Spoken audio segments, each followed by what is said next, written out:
বহুত ব্যাকুলতাৰে আশা ৰৈ আছিলোঁ যে চাৰ্জশ্বিটখন দাখিল হ'ব আৰু নিৰ্ধাৰিত এটা ডেট মাননীয় মুখ্যমন্ত্ৰী মহোদয়ে দিছিলে আৰু সেই মৰ্মে আজি যদিও দিনটোৰ সকলোৰে ব্যস্ততা আছে ময়ো কাম কৰি আছোঁ নগাঁৱত আছোঁ আৰু এতিয়া তেজপুৰত যাম কিন্তু তাৰ মাজতে চাই আছোঁ যে কি হৈ আছে আৰু যিহেতু ইতিমধ্যে দাখিল কৰিলে আৰু কৰাৰ পিছত এতিয়া আদালতৰ ফালে গুচি গ'ল আৰু যিহেতু আমি মানে আপোনালোকৰ মাধ্যমেদি গম পাইছোঁ যে বহুত পৃষ্ঠাৰ এখন চাৰ্জশ্বিট গতিকে কোনোবা অভিজ্ঞ ব্যক্তিৰ দ্বাৰা যেতিয়া এইখিনি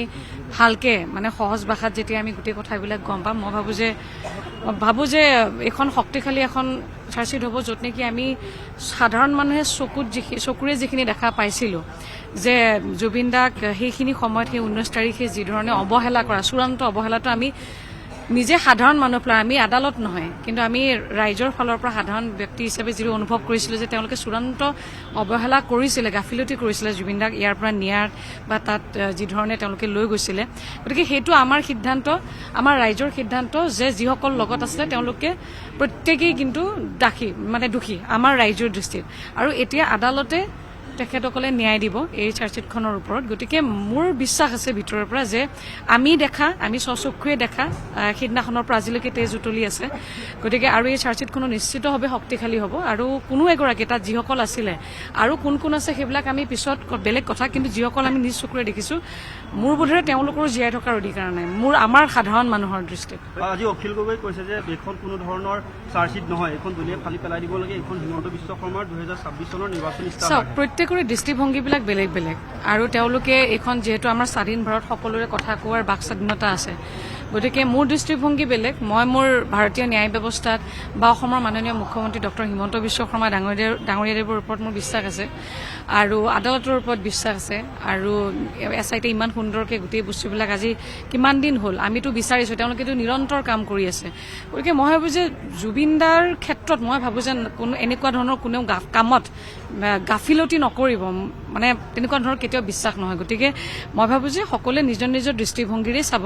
আমি আমাৰ দৃষ্টিভংগীৰে কৈছোঁ মোৰ মতে কৈছোঁ যে মই ভাবোঁ যে জুবিন দাৰ ক্ষেত্ৰত যিখিনি আমি দেখিবলৈ পাইছোঁ নিশ্চিতভাৱে দুখীয়ে শাস্তি পাব কিয় নিবিচাৰোঁ আমি কিমান কষ্টত আমি প্ৰত্যেকেই জানোচোন আমি যেতিয়া কাম কৰি পেলাই দিনত ইমান ভাগৰ লগাৰ পিছতো ইমান দৌৰা-দৌৰি কৰাৰ পিছতো ৰাতি আমাৰ টোপনি নাহে জুবিন দা কিজানি আমি শেষ মুহূৰ্তলৈকে উশাহ লোৱালৈকে সদায় এই দুখটোৱে আমাক মানে সদায় কঢ়িয়াই লৈ ফুৰিব লাগিব গতিকে আমি প্ৰত্যেকেই বিচাৰোঁ আৰু সেইকাৰণে কৈছোঁ যে চাৰ্জশ্বিটখন বা এছআইটি বা আদালত তেওঁলোকে দিব কিন্তু আমাৰ দৃষ্টিত আমি যিটো সাধাৰণ মানে যিকেইটা ভিডিঅ' আমি দেখিবলৈ পাইছিলোঁ সেইকেইটা ভিডিঅ'টোতো আমি প্ৰত্যেকেই দেখিয়ে আছোঁ নহয় যে চূড়ান্ত অৱহেলা হৈছে গতিকে আৰু এতিয়া ক'ৰ পৰা কেতিয়াৰ পৰা কোন ইয়াৰৰ পৰা তেনেকুৱা ধৰণৰ হৈছিলে কোন মানুহ ব্যক্তি হৈ আছে সেইখিনি হয়তো আৰু কালি পৰহিৰ ভিতৰত কাৰণ এইখন ইমান পৃষ্ঠাৰ গতিকে নিশ্চিতভাৱে কোনোবা ব্যক্তিয়ে যেতিয়া ভালকৈ সেইখন উলিয়াই ল'ব ষ্টাডি কৰিব যেতিয়া ক'ব তেতিয়া আমি সকলোৱে গম পাম কেনেকুৱা শাস্তি হোৱা হৈছে কঠোৰ শাস্তিটো সকলোৱে বিচাৰে কিন্তু কঠোৰ মানে আমি সেইটোৱে বিচাৰোঁ যে আজি জুবিন দা আমাৰ মাজত নাই আৰু জুবিন দা আমাৰ কাৰণে এটা আত্মা আছিলে গতিকে ইমান মৰমৰ মানুহজনক মানে সেই মানুহজনৰ নাই যিহেতু বাকী যিসকল লগত আছিলে তেওঁলোকেও থকাৰ অধিকাৰ নাই আমিতো সেইটোৱে বিচাৰোঁ জুবিন গাৰ্গৰ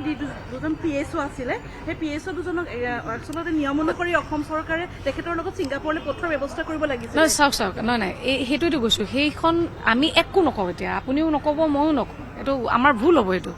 কাৰণ যেতিয়া এছআইটিয়ে এনেকুৱা ধৰণৰ এটা চাৰ্জশ্বিটখন ৰেডি কৰিছে আজি দাখিল কৰিছে আমি খন্তেক ৰকচোন ধৈৰ্য ধৰক ইমান দিন আমি ধৈৰ্য ধৰিছোৱে কালি পৰহিলৈকে ধৈৰ্য ধৰক কিনো ওলাই আমি চাওঁ তেতিয়া সেইখিনি বুজি লোৱাৰ ওপৰত কথা ক'বৰ কাৰণে ভাল কিন্তু এতিয়া আমি ওপৰতে কোৱাটো ভুল হ'ব নহয় আপুনি বিচৰা বাতৰি পাব কেৱল নিউজ 18 এপত নিউজ 18 এপ ডাউনলোড কৰিবলৈ স্কেন কৰক এই QR কোড গুগল প্লে ষ্টৰতো পাব এই নিউজ 18 এপ